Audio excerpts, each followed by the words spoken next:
આયોજિત આજના આ કાર્યક્રમમાં ઉપસ્થિત સૌ આપણી સંસ્થાના શુભેચ્છક અને રાધનપુર શહેરના અગ્રગણ્ય સૌ મંચસ્થ મહાનુભાવો, રાધનપુર શહેરમાંથી આમંત્રિત પ્રબુદ્ધ નાગરિકો, મારા વ્યવસ્થાપક અને ટ્રસ્ટીગણ, આચાર્ય ભાઈઓ, દીદીઓ, નાના ભૂલકાઓ અને જેનાથી આ કાર્યક્રમ આજે શોભી રહ્યો છે એવા અમારા સૌ વાલીગણ, ભાઈઓ અને માતાઓ, સવિશેષ જવાબદારી આપણા પ્રમુખ શ્રી પ્રકાશભાઈ દક્ષની કોઈને કોઈ સામાજિક કારણથી આજે હાજર રહી શક્યા ન હોવાથી મારા ઉપર આવી પડી છે. બાકી તો હું આ સંસ્થાનો ટ્રસ્ટી કહું કે સેવક કહું કે કાર્યકર્તા કહું, એ ભાષાથી આગળ ન વધી શકું. મારા એક ટ્રસ્ટીએ મને હમણાં સરસ વાત કરી કે આપના ઘરે આપનું સ્વાગત છે. આ મારું જ ઘર છે, મારું સ્વાગત ને મારું સન્માન ન લેવાના કારણે ગયા વખતે ચાલુ કાર્યક્રમમાં હું નીકળી ગયો હતો, એ મારા કાંજીબેન ચંદુભાઈ ઉલ્લેખ કર્યો. પણ આ વખતે મને ગઈકાલે એવી સૂચના મળી હતી કે તમારે અન્ય જવાબદારીઓ છે એટલે હાજર રહેવું પડશે, એટલે હું વહેલો આવ્યો. અને મારી ભાષામાં કહું તો મને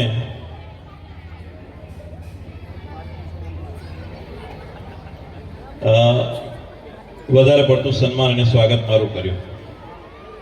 ખરેખર આપ સૌને મારે એક નમ્ર નિવેદન છે. પહેલું તો કે અહીંયા ઉપસ્થિત આપણા જે મહાનુભાવો છે, આ શહેરના અગ્રગણ્ય છે, પોતપોતાના વિસ્તાર, પોતપોતાના વિભાગની અંદર ખૂબ આગળ પડતા છે, એમને પહેલા તાળીઓથી આપણે જોરદાર વધાવી દઈએ. કારણ હું જોતો હતો કે આપણે તાળીઓ પાડવામાં કાચા પડ્યા હતા. આજના આ કાર્યક્રમમાં આપણા ભૂલકાઓને આપણે પ્રોત્સાહન આપવા માટે અહીંયા ઉપસ્થિત થયા છીએ. આવા સમયે રાધનપુર લોક કલ્યાણ ટ્રસ્ટ એટલે કે આપણું શિશુ મંદિરમાં શિશુ વાટિકા અને કક્ષા 1 થી 3 ના બાળકોનો આજે એમની પ્રતિભા અને એમનામાં રહેલી હોશિયારી બતાવવા માટેનો એક સરસ કાર્યક્રમનું આપણી સંસ્થાએ અહીંયા આયોજન કર્યું છે. જે કાર્યક્રમ અને જે બાળકોને આપણે પ્રોત્સાહન આપવા માટે અહીંયા એકત્રિત થયા છીએ.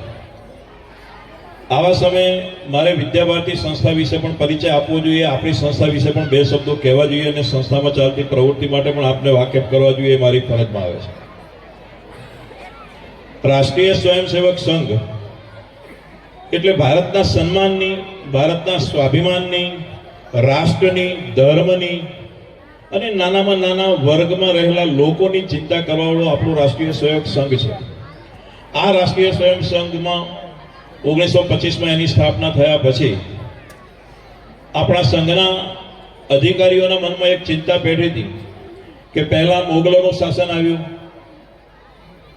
વિધર્મીઓએ આપણા ઉપર પ્રહારો કરી અને આપણા શિક્ષણને, નાલંદા અને તક્ષશિલા જેવી આપણી જે સંસ્થાઓ હતી એનો નાશ કર્યો અને આપણા શિક્ષણનો પણ નાશ કર્યો.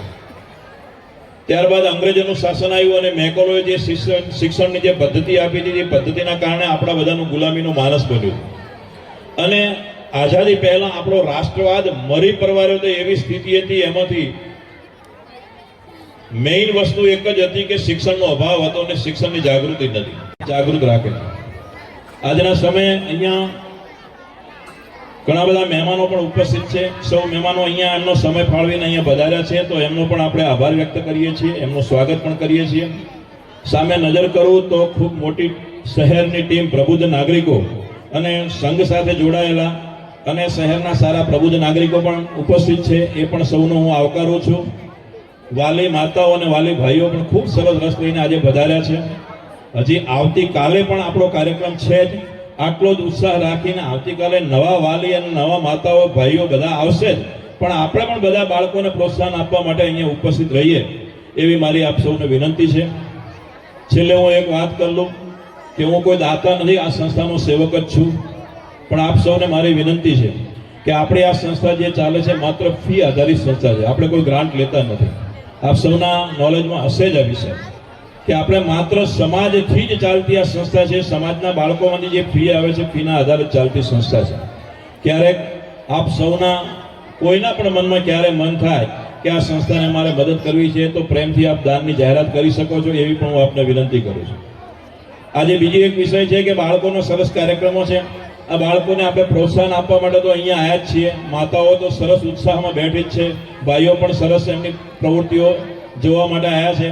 પણ આ બાળકોને વધુમાં વધુ પ્રોત્સાહન મળે એના માટે આપણે પણ વિશાળ દિલ કરીને ક્યાંક ક્યાંક પ્રોત્સાહક ઇનામો એમને જાહેર કરતા રહેશું તો બાળકોને ઓર મજા આવશે. આવતીકાલના કાર્યક્રમમાં સૌ સહભાગી બનો એવી મારી વિનંતી છે. આપ સૌએ મને સાંભળ્યો, સૌનો હું આભારી છું. મારું સન્માન કર્યું ચંદુભાઈ, મને ગમ્યું તો નથી, કારણ કે એ વખતે એટલા માટે હું 8 વાગે નીકળી ગયો હતો કાર્યક્રમમાંથી. પણ આજે મને તમે સાદી ભાષામાં કહું તો અહીં બોલાવીને ફસાયો છે, એ બદલ હું તમને કોઈક વાર લઈ લઈશ. આભાર. ખૂબ સરસ. તાળીઓના આપણા વડવાઓ અને સર્વોદયની આપણા ઉપર આવી દ્રષ્ટિએથી સર્વોદય સંસ્થાના પૂજ્ય શ્યામસુંદર કાકાએ આપણને સામેથી બોલાવી અને કેટલાક વડીલોની સાથે સાક્ષી રાખીને આપણને આ જગ્યા શિક્ષણનો પ્રેમ વર્તાવી અને એમણે આપણને ગિફ્ટ આપી. આજે શ્યામસુંદર કાકાને અને સર્વોદય સંસ્થાને પણ આપણે યાદ કરવી રહી. અને એ જમીનમાં આપણા કેટલાક વડીલોની પણ આપણી લાગણી હતી અને આ કેમ્પસ તૈયાર કરવામાં વડીલો રાત દિવસ અહીંયા બેસીને આપણને કેમ્પસ તૈયાર કરી આપેલો. કેમ્પસ તૈયાર કર્યા પછી કેટલાક પદાધિકારી, કેટલાક અધિકારી, કેટલાક દાતાઓ અને સમાજના શ્રેષ્ઠ દાતાઓ સાથે મળી અને આપણે ગ્રાઉન્ડ ફ્લોરનું બિલ્ડિંગ બનાવીને આપણે અહીંયા શિશુ મંદિર પ્રાથમિક વિભાગ ચાલુ કરવો. આજે આપણે જોઈએ છીએ તો ગ્રાઉન્ડ ફ્લોર ઉપર પહેલો માળ પણ બની ગયો છે અને પહેલા માળમાં નીચે એક મોટો કોન્ફરન્સ હોલ ઉપર બનાવ્યો છે. આપણે કોન્ફરન્સ હોલ કે જે પ્રાર્થના હોલ તરીકે ઉપયોગ કરી શકાય અને કોન્ફરન્સ કે કોઈ એક્ટિવિટીમાં પણ ઉપયોગ કરી શકાય એવો મોટો હોલ પણ બનાવ્યો છે. અને હોલની સાથે સાથે આપણે 12 સરસ નવા રૂમ પણ બનાવ્યા છે. ક્યારેક દિવસે આવો અથવા તો અત્યારે પણ લાઇટો ચાલુ હશે, ક્યારેક અહીંથી જતા નીકળતા અથવા કાલે આ કાર્યક્રમમાં વહેલા આવો તો તમે નિહાળી શકો છો. તો આપણને ખૂબ મજા આવશે કે ખરેખર સરસ સંકુલ તૈયાર થઈ ગયું છે. આ સંકુલ માત્ર સંકુલ ના રહે એવી પણ આપણા ટ્રસ્ટીગણ અને વ્યવસ્થાપકોએ ચિંતા કરી છે. આ નવા સંકુલની અંદર આપણે વિજ્ઞાન માટે ઉપયોગી થાય એવી લેબોરેટરી પણ બનાવી દીધી છે. લાઇબ્રેરી પણ બનાવવા માટેના પ્રયત્ન ચાલુ છે. લાઇબ્રેરી પણ સારી બનાવવાના છીએ. આપણા બાળકોને સમય પ્રમાણે નવું નોલેજ મળે એવી જે કંઈ વ્યવસ્થા કરવાની હોય વ્યવસ્થા કરવા માટે આપણા ટ્રસ્ટીગણ અને વ્યવસ્થાપકોની તૈયારી છે અને એ ચિંતા કરી રહ્યા છે અને આગળ કામ કરી રહ્યા છે. આ કેમ્પસની અંદર આજે 700 જેટલા બાળકો અભ્યાસ કરી રહ્યા છે. આપણા માટે ગૌરવની વાત છે. આપણે આપણા બાળકોને અહીંયા જે શિક્ષણ આપીએ છીએ એના માટે ગૌરવ લઈ શકીએ એવી સ્થિતિ પેદા થઈ છે. આપણા પ્રધાનાચાર્ય હોય, આપણા આચાર્ય હોય, આપણા દીદીજી હોય, એ બધા એક જ જવાબદારી આજે ઉપાડી રહ્યા છે. મારે ન કહેવું પડે પણ લઘુત્તમ માનદ વેતન એટલે ઓછામાં ઓછું માનદ વેતન આપણે બીજા કરતા આપતા હોઈએ છીએ, છતાં પણ પોતાનો સંપૂર્ણ સમય આપી પોતાના જીવનની જે કંઈ સમય છે, અનુદાન છે, તન મનથી એ ઓતપ્રોત થઈ અને બાળકોને સરસ સંસ્કારોનું સિંચન કરી રહ્યા છે. એ આપણા માટે ગૌરવની વાત છે. આજે આચાર્ય અને ટ્રસ્ટીગણ, વ્યવસ્થાપકગણ આટલી બધી વાતો, આટલો બધો સમય આપી અને આ સંસ્થા માટે પૂર્ણપણે કામ કરી રહ્યા છે. એ પણ એક રાષ્ટ્રની સેવાનો જ વિષય છે. આચાર્યગણ પણ આજે એક જ વિષય સાથે આગળ વધી રહ્યા છે.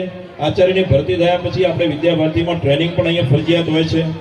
ટ્રસ્ટીગણને પણ વિદ્યાભારતી દર 12 મહિને એકવાર કે 2 વાર બોલાવી અને આપણી શું જવાબદારીઓ છે એ વિશે સભાન કરાવે છે, જ્ઞાન આપે છે, નોલેજ આપે છે અને જાગૃત પણ કરતા હોય છે. એટલે આજે પણ વિદ્યાભારતી ઉપરથી પ્રદેશ લેવલે આપણને જાગૃત રાખી અને સમાજમાં સંસ્કારોનું સિંચન કરી એટલે સમાજના જે બાળકો આપણે ત્યાં આવે છે એમના સંસ્કારોનું સિંચન થાય અને રાષ્ટ્ર પ્રત્યે એમની દાજ વધે, રાષ્ટ્રાભિમાન આવે અને આપણા ધર્મના સંસ્કારોનું સિંચન થાય અને સાથે સારું શિક્ષણ આપે. આપણા વડીલોએ આ વિષયની ચિંતા કરી અને વિદ્યાભારતીની 1952માં સ્થાપના કરી. વિદ્યાભારતી વિભાગ એ રાષ્ટ્રીય સ્વયં સંઘનો એક વિભાગ જ છે, પ્રકલ્પ જ છે. અને વિદ્યાભારતીનો વિષય માત્ર ને માત્ર આપણા ભારતભરના તમામ લોકોના બાળકોના શિક્ષણની ચિંતા કરવાની જવાબદારી ઉપાડી છે. પણ એ શિક્ષણ કયું તો આપણા બાળકોની અંદર રાષ્ટ્ર પ્રત્યેની દાજ વધે, રાષ્ટ્રાભિમાન આવે, રાષ્ટ્ર સ્વાભિમાન આવે અને આપણી સંસ્કૃતિના મૂલ્યોનું જતન કરવાની જવાબદારી કોની છે તો એ જતન કરવાની જવાબદારી આપણા સૌની છે. પણ એની સાથે સાથે આપણા બાળકોમાં જો બચપણથી જ આ વિષયનું જ્ઞાન આપવામાં આવશે અને બચપણથી જ આ બાબતે અવેરનેસ રાખવામાં આવશે તો સમગ્ર ભારતભરનું નવા સૈકાઓમાં કે નવા સમયમાં આ જે આપણે એક માતૃભૂમિ પ્રત્યેનું ગૌરવ વધારવાનું છે ભારતને સમગ્ર વિશ્વમાં જે ગુરુ સમાન બનાવવાની આપણી જે કલ્પના છે એ કલ્પના આપણે પરિપૂર્ણ કરી શકીશું. આવા વિચારોથી વિદ્યા ભારતીની સ્થાપના કરી. ગોરખપુરમાં 1952માં પહેલું વિદ્યાલય ભાડાના મકાનમાં ચાલુ કરીને વિદ્યા ભારતી આ કામ શરૂ કરેલું. આ વિદ્યા ભારતીના સંકલ્પને પાછળ સમગ્ર રાષ્ટ્રીય સ્વયંસેવક સંઘ અને સમાજના લોકોએ આ વાતને ઉપાડી લીધી. વટવૃક્ષ બનીને આજે અખંડ ભારતમાં એટલે કે ભારતભરમાં 2700 જેટલા વિદ્યાલયો આજે વિદ્યા ભારતીના કામ કરી રહ્યા છે. એ આપણા માટે ગૌરવની વાત છે. આ વિદ્યાલયોમાં આજના સમયે મને હમણાં રમેશભાઈ ચૌધરીએ એક સરસ સૂચન કર્યું કે વિનોદભાઈ શિક્ષણ તો નવા જમાનામાં AI થી પણ હવે મળશે, ઓનલાઈન મળશે. શિક્ષણ મેળવવા માટે બાળક તડપતો હશે અને બાળક ઘેર બેઠા પણ શિક્ષણ મેળવી શકશે એવો નવો જમાનો આવી રહ્યો છે.